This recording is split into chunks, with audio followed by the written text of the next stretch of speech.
أعوذ بالله من الشيطان الرجيم بسم الله الرحمن الرحيم۔ ہر قسم کی حمد و ثنا، بزرگی، بڑائی، کبریائی اللہ رب العالمین ہی کے لیے لائق و زیبا ہے، جس نے ہمیں ماہ رمضان جیسے عظیم اور مبارک مہینہ پانے اور اس میں حت المقدور عبادت انجام دینے کی اللہ رب العالمین نے ہمیں توفیق بخشی۔ درود و سلام ہو نبی آخر الزماں حضرت محمد مصطفیٰ صلی اللہ علیہ وسلم کے ذات گرامی پر، جو ہمارے لیے ایک بہترین نمونہ، اسوہ اور آئیڈیل ہیں۔ معزز حضرات و خواتین، نوجوانوں اور معصوم بچوں، ہم اور آپ بخوبی اس بات سے واقف ہیں کہ کن دنوں سے اور کن راتوں سے ہمارا اپنا گزر بسر ہو رہا ہے۔ یقیناً یہ سب قدر والی راتیں ہیں، لیلۃ القدر ہے۔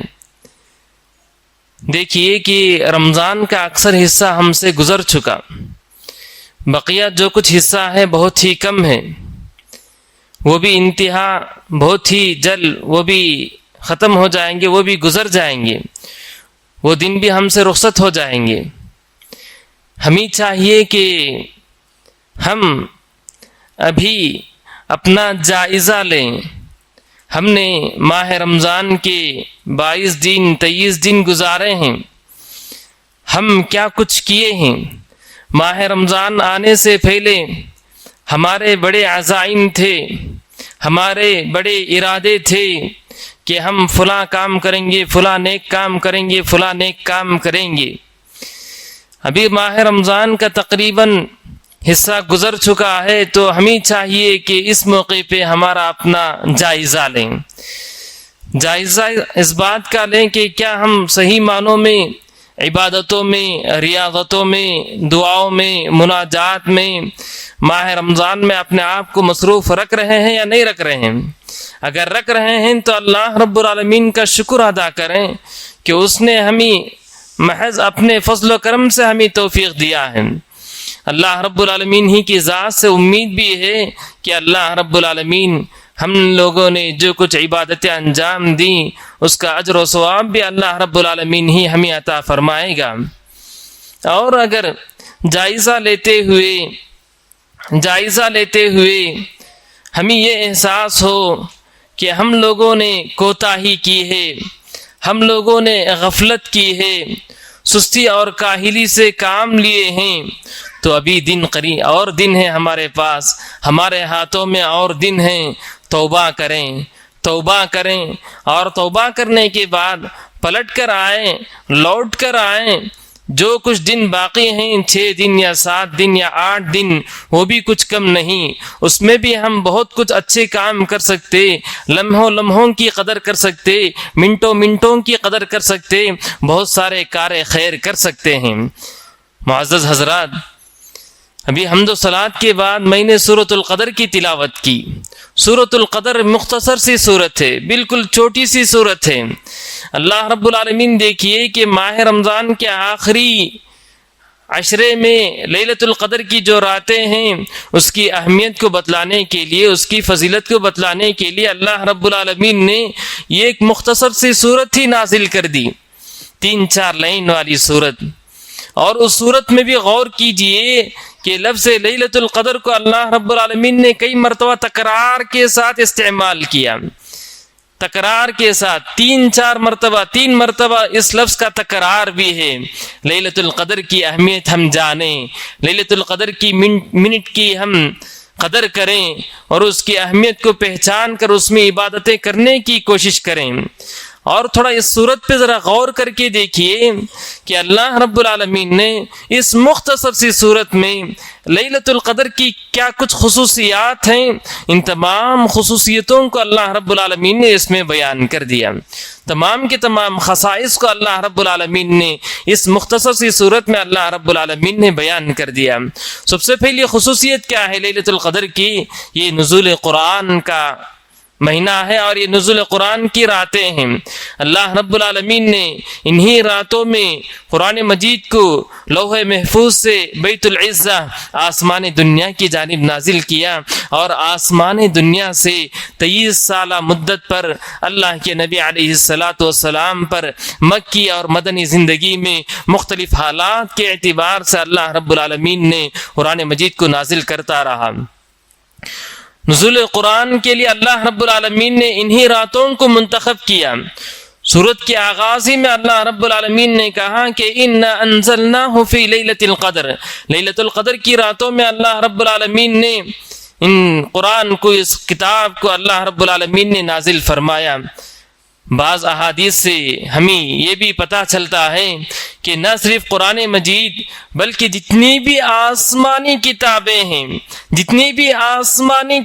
ہیں اللہ رب العالمین نے تمام کے تمام آسمانی کتابوں کو، انجیل کو، زبور کو، صحف موسیٰ، ابراہیم، ان تمام چیزوں کو بھی اللہ رب العالمین نے انہی مقدس راتوں میں، اسی مہینے میں اللہ رب العالمین نے نازل فرمایا۔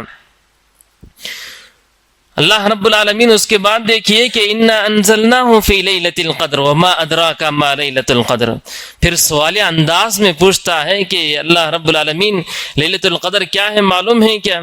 اس کے بعد اللہ رب العالمین نے دوسری اہم خصوصیت کی جانب اشارہ کیا، لیلۃ القدر خیر من الف شہر، لیلۃ القدر 1000 راتوں سے بہتر ہے، 1000 مہینوں سے بہتر ہے۔ لیلۃ القدر خیر من الف شہر، 1000 مہینوں سے بہتر ہے، یعنی اس میں کوئی 1 منٹ کی عبادت کریں تو وہ 1000 مہینوں کے برابر، اس میں کوئی بھی ایک اچھا کام کرے تو وہ 1000 مہینوں کے برابر، اس میں کوئی بھی تلاوت کریں تو وہ 1000 مہینوں سے بھی بہتر۔ اس میں ذرا اسلوب پہ غور کیجئے کہ اللہ رب العالمین نے کس انداز سے بیان کیا۔ لیلۃ القدر خیر، یعنی 1000 مہینے ہم دنیا میں جیں گے نہیں معلوم میرے بھائی، تقریباً 80 پر 3 سال 4 سال جو کچھ حساب لگاتے ہیں۔ اللہ رب العالمین نے یہ نہیں کہا کہ لیلۃ القدر کی 1 رات یا اس کی کچھ ساعتیں، کچھ لمحات 1000 مہینوں کے برابر ہے، اللہ رب العالمین نے یہ نہیں کہا، بلکہ یہ کہا کہ خیر، اس سے بھی بہتر ہے۔ رہا معاملہ اب انسان کا کہ اس کی اخلاص، للہیت، اس کی اپنی تقوی اور اس کے اپنی رب العالمین سے تعلق، اور رب العالمین سے تعلق قائم کرتے ہوئے پوری دل جمعی کے ساتھ، دل حاضری کے ساتھ رب العالمین ہی کے لیے عبادتوں کو انجام دیں، تو ان عبادتوں کی قدر و منزلت بھی اللہ رب العالمین کے یہاں بہت زیادہ ہے۔ اسی لیے اللہ رب العالمین نے فرمایا کہ لیلۃ القدر خیر من الف شہر، کہ لیلۃ القدر 1000 مہینوں سے بھی زیادہ بہتر ہے۔ قرآن مجید کی دوسری آیت میں اللہ رب العالمین نے اسے برکت والی رات بھی قرار دیا ہے، اِنَّا أَنزَلْنَاهُ فِي لَيْلَةٍ مُبَارَكَةٍ، کہ اللہ رب العالمین نے فرمایا کہ ہم قرآن مجید کو مبارک راتوں میں، مبارک ساعتوں میں نازل کیے ہیں۔ اس کے بعد فرمایا کہ تیسری خصوصیت اس میں کیا ہے میرے بھائی، ان راتوں میں اللہ رب العالمین کثرت سے فرشتوں کو نازل کرتا ہے زمین پر۔ اس زمین پر اللہ رب العالمین ان مقدس راتوں میں کثرت سے ملائکہ، فرشتے، حضرت جبریل علیہ الصلاۃ والسلام وغیرہ نازل ہوتے رہتے ہیں۔ اللہ رب العالمین نے فرمایا تنزل الملائکۃ والروح فیہا بإذن ربہم من کل امر، کہ فرشتے اس آسمان سے زمین پہ نازل ہوتے رہتے ہیں، کثرت سے نازل ہوتے رہتے ہیں، دیکھتے رہتے ہیں کہ کون ہے میرے بندے میرے سے سوال کرنے والے، کون ہے میرے بندے جو مجھ سے پوچھنے والے، کون ہے میرے بندے جو اللہ رب العالمین کے سے سوال کرنے والے، اپنے آپ کو رب العالمین کی عبادتوں میں لگانے والے۔ ان تمام چیزوں کو نوٹ کرتے رہتے ہیں فرشتے۔ تنزل الملائکۃ والروح فیہا بإذن ربہم، اللہ رب العالمین کی اجازت کے ساتھ، اذن کے ساتھ نازل ہوتے رہتے ہیں۔ اللہ رب العالمین نے چوتھی خصوصیت یہ بیان کیا کہ یہ سلامتی والی راتیں ہیں، سلام، یہ سلامتی والی راتیں ہیں. سلام ہی حتی مطلع الفجر، فجر طلوع ہونے تک اس کی سلامتی اور اس کی برکت، اس کی رحمت نازل ہوتی رہتی ہے. اللہ رب العالمین اس کے لمحے لمحے میں فیضان رحمت نزول فرماتے رہتا ہے. اور اللہ رب العالمین ان راتوں کو سلامتی والے راتیں بتایا ہے. اس صورت میں، مختصر سی صورت میں، اللہ رب العالمین نے 4 اہم خصوصیات کی جانب توجہ فرمائی، اور اللہ کے نبی علیہ السلام نے ایک اور خصوصیت کی جانب بھی ہماری توجہ کو مبذول فرمائی. وہ یہ ہے کہ جو کوئی بندہ لیلۃ القدر کی ان راتوں میں لیلۃ القدر کی ان راتوں میں ایمان کے ساتھ، احتساب کے ساتھ اعمال کو انجام دیں، اللہ رب العالمین اس کے پچھلے گناہ معاف فرما دیتا ہے. اللہ کے نبی علیہ السلام نے فرمایا، حضرت ابو ہریرہ رضی اللہ تعالی عنہ راوی ہیں، من قام لیلۃ القدر ایمانا واحتسابا غفر له ما تقدم من ذنبه، جو کوئی لیلۃ القدر کا اہتمام کریں ایمان کے ساتھ، ایمان اس بات کا کہ اللہ رب العالمین نے جسے صورت میں بتایا گیا ان تمام خصوصیات کے ساتھ کہ اللہ رب العالمین نے اس کو قدر والی، منزلت والی، عظمت والی رات بنائی ہے، اور اس میں عبادتیں ہمیں کرنا ہے، اس میں اہتمام کرتا ہے. احتساب کا معنی کیا ہے میرے بھائی؟ بوجھ نہیں سمجھتے ہوئے جاگنا، نیندوں کو قربان کرنا. راتوں کی نیندیں بہت میٹھی ہوتی ہیں، پھر بھی اللہ رب العالمین کا حکم ہے ان تمام چیزوں کو قربان کر کے کوئی بھی ایک بندہ راتوں کو جاگتا ہے، تکلیفیں برداشت کرتا ہے. یہ سب تکلیفیں اس لیے برداشت کرتا ہے کہ احتساب، رب العالمین کی ذات سے پورا یقین ہے اس کو کہ وہ اللہ رب العالمین اس کو اجر سے، ثواب سے ضرور نوازے گا، وہ دینے والا ہے. ان تمام باتوں پر یقین رکھتے ہوئے جو کوئی لیلۃ القدر کی ان راتوں کے مکمل طور پہ اہتمام کرتا ہے، یقین مانیے کہ اللہ رب العالمین کی، اللہ کے نبی علیہ السلام کے قول کے مطابق اس کے گناہ معاف کر دیے جائیں گے. میرے بھائی، اگر کسی انسان کے گناہ معاف کر دیے جائیں تو اس سے بڑی خوشخبری اور اس کے لیے کیا ہو سکتی ہے؟ اس سے بڑی خوشخبری اس کے لیے کیا ہو سکتی ہے؟ دیکھیے کہ لیلۃ القدر کی تلاش اللہ کے نبی علیہ السلام کی عادت اور اللہ کے نبی علیہ السلام کی سنت یہی رہی کہ اللہ کے نبی علیہ السلام آخری عشرے میں زیادہ عبادتیں کرتے. ہمارے سامنے گنے چنے دن ہی ہیں، ایک ہفتہ بھی نہیں، تقریباً ایک ہفتہ یا اس سے بھی کم، اللہ ہی بہتر جانے کہ 29 دن آئیں گے یا 30 دن آئیں گے. میرے بھائی، ان دنوں کی قدر کریں. اللہ کے نبی علیہ السلام کی سنت یہی تھی کہ اللہ کے نبی جف راتوں میں بھی اور طاق راتوں میں بھی مکمل طور پہ عبادتوں کا اہتمام کرتے.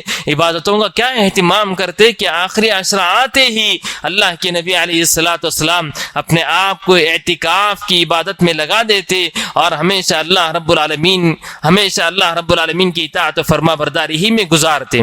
رہا معاملہ ہماری اپنی رویت کے حساب سے، ہمارے اپنے چاند کے حساب سے 2 طاق راتیں چلی گئیں. ہمارے اپنے معاشرے کے حساب سے عام طور پہ ہمارے اپنے معاشرے میں بہت سارے لوگوں کے ذہن و دماغ میں یہی بات ہے کہ ہمارے یہاں لیلۃ القدر 27ویں رات کو ہے، 27 رات کو ہے. میرے بھائی، یہ بات غلط ہے. علامہ ابن حجر العسقلانی نے فتح الباری میں شرح صحیح البخاری میں تقریباً 40 اقوال نقل کیے ہیں. لیلۃ القدر کی رات کون سی رات ہو سکتی ہے؟ لیلۃ القدر کی رات کون سی رات ہو سکتی ہے؟ تقریباً 40 اقوال نقل کیے ہیں. 40 اقوال نقل کرنے کے بعد علامہ ابن حجر العسقلانی نے سب سے آخری میں یہی بات کہی کہ لیلۃ القدر کی رات آخری عشرے میں 5 راتوں میں سے کوئی رات ہوتی ہے، جیسے کہ اللہ کے نبی علیہ السلام نے بھی حدیث میں فرمائی فَابْتَغُوهَا فِي الْعَشْرِ الْأَوَاخِرِ وَابْتَغُوا فِي كُلِّ وِتْرٍ، کہ اللہ کے نبی نے بھی فرمایا کہ آخری عشرے میں اس کو تلاش کرو اور 21, 23, 25, 27, 29 ان راتوں میں تلاش کرنے کی کوشش کرو۔ علامہ ابن حجر اسقلانی نے ایک پتے کی بات بھی بتلائی ہے، وہ کیا ہے میرے بھائی؟ وہ یہ ہے کہ اللہ رب العالمین اپنی مرضی، اپنی مصلحت کے تحت ان لیلۃ القدر کی راتوں کو بدلتے رہتا ہے۔ کسی سال 21 رمضان کو، کسی سال 20/3 رمضان کو، کسی سال 25 رمضان کو، کسی سال 27 رمضان کو، کسی سال 29 رمضان کو، یہ بدلتے بھی رہتا ہے اللہ تعالی۔ ہر سال 27 رمضان ہی کو لیلۃ القدر ہونا کوئی ضروری نہیں، ہر سال 21 رمضان ہی کو لیلۃ القدر ہونا کوئی ضروری نہیں، یہ بدلتے بھی رہتے ہیں میرے بھائی۔ اس لیے ہمارے سامنے جو کچھ راتیں ہیں، کبھی امکان ہے، ممکن ہے کہ وہ راتیں لیلۃ القدر ہو، اس میں زیادہ سے زیادہ عبادت کریں۔ میرے بھائی کف افسوس کے ساتھ کہنا پڑتا ہے 27 رمضان کے بعد ہمارے اپنے بستی کے پورے معاشرے میں ہم یہی دیکھتے ہیں کہ لوگ غفلت میں گزارتے ہیں۔ 27 رات کو بھی بہت زیادہ غفلت میں گزارتے ہیں، بہت زیادہ لاپرواہی میں، سستی میں، مارکیٹوں میں ادھر ادھر گھومتے ہوئے عبادتوں میں گزارتے نہیں۔ بہت سارے لوگ جاگتے تو ہیں، رات میں دیر تک جاگتے ہیں۔ جاگنا اہم نہیں ہے میرے بھائی، آپ جاگ تو ہیں، کس چیز میں جاگ رہے ہیں؟ کیا عبادتوں میں اپنے آپ کو مصروف رکھتے ہوئے آپ جاگ رہے ہیں تو خوشی کی بات ہے۔ بیکار کی گپ شپوں میں، دوستوں کی محفلوں میں، ہوٹلوں میں ادھر ادھر گھومتے ہوئے، تماشے دیکھتے ہوئے، نظارے کرتے ہوئے آپ جاگ رہے ہیں تو یقین مانیے کہ بہت غفلت میں ہیں ہم لوگ، اور بہت لاپرواہی اور سستی میں ہیں۔ اس سے بھی بڑھ کر ہمارے اپنے معاشرے میں 29 رمضان کو بھی ایسے ہی سمجھتے ہیں کہ رمضان ہم سے ختم ہو چکا۔ میرے بھائی رمضان کا اختتام شوال کے چاند دیکھنے کے بعد ہوتا ہے، شوال کے چاند دیکھنے تک رمضان کا اطلاق ہوتا ہے۔ اس لیے جو کچھ راتیں ہیں اس میں کثرت سے عبادت کریں، ذکر و اذکار کا اہتمام کریں، دعا کریں۔ دعا کون سی دعا کرنا ہے؟ اللہ کے نبی علیہ الصلوۃ والسلام سے حضرت عائشہ رضی اللہ تعالی عنہا نے بہت ہی عظیم سوال کی۔ حضرت عائشہ پوچھنے لگی، اللہ کے نبی علیہ الصلوۃ والسلام اگر میں لیلۃ القدر کی راتوں کو پالوں تو کس چیز کی دعا کروں اللہ رب العالمین سے؟ اللہ کے نبی علیہ الصلوۃ والسلام نے فرمایا، اللہم انک عفو تحب العفو فاعف عنی۔ یہ دعا کیجئے عائشہ، یا اللہ تو معاف کرنے والا ہے، معافی کو پسند کرنے والا ہے، لہٰذا مجھے معاف فرما۔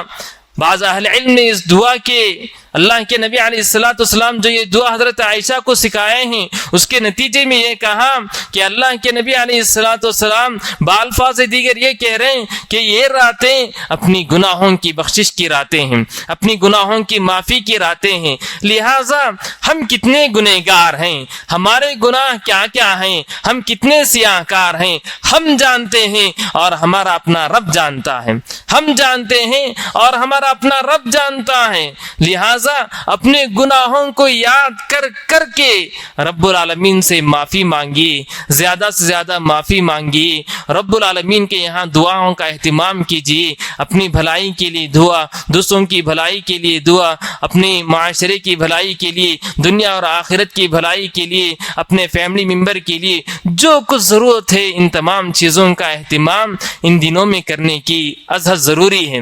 میرے بھائی لیلۃ القدر کی ان راتوں میں بہت سارے عبادتوں کو ہم انجام دیتے ہیں۔ اللہ کے نبی علیہ الصلوۃ والسلام کی سنت، عظیم سنت اور سب سے اہم کام جس کو اللہ کے نبی علیہ الصلوۃ والسلام پورے اہتمام کے ساتھ ان راتوں میں اہتمام کیے، وہ ہے قیام اللیل کا اہتمام، تراویح کا اہتمام، تہجد کا اہتمام، جس میں بہت زیادہ لاپرواہی اور سستی دیکھنے میں ملتی ہے۔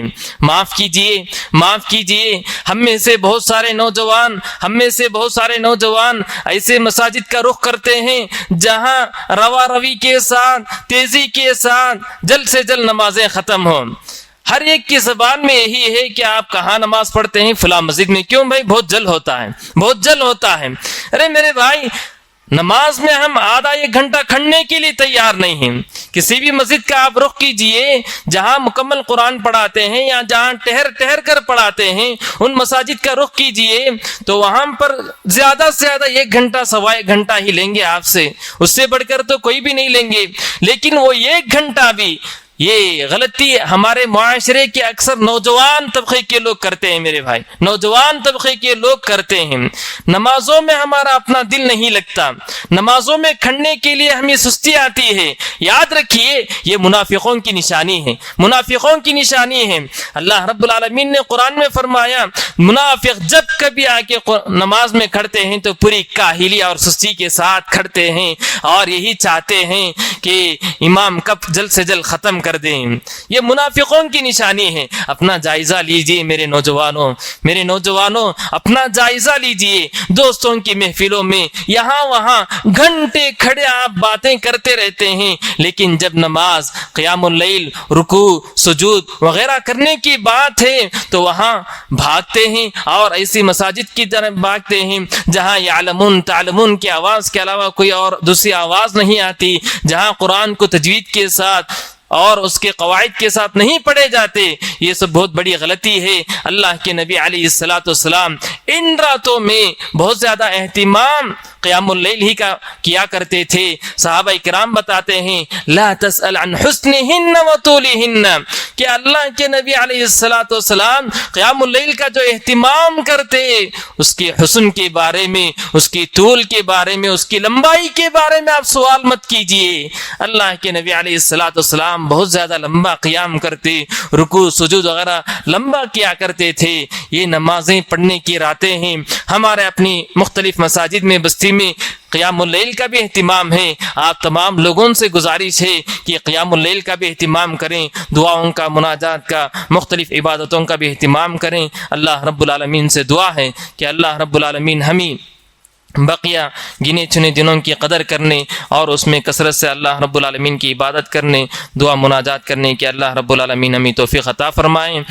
رمضان کی گزرے ہوئے دنوں میں ہم نے جو کچھ بھی عبادتیں کی، اللہ رب العالمین محض اپنے فضل و کرم سے اسے قبول فرمائیں، اور بقیہ جو دن بھی باقی رہ گئے ہیں اللہ رب العالمین ہمیں ان دنوں کی قدر کرنے اور ان میں زیادہ سے زیادہ اللہ رب العالمین کو منانے، عبادتیں کرنے کی اللہ رب العالمین ہمیں توفیق عطا فرمائیں. آمین. اقول قولی هذا واستغفر الله لي ولكم ولسائر المسلمين من كل ذنب فاستغفروه انه هو الغفور الرحيم.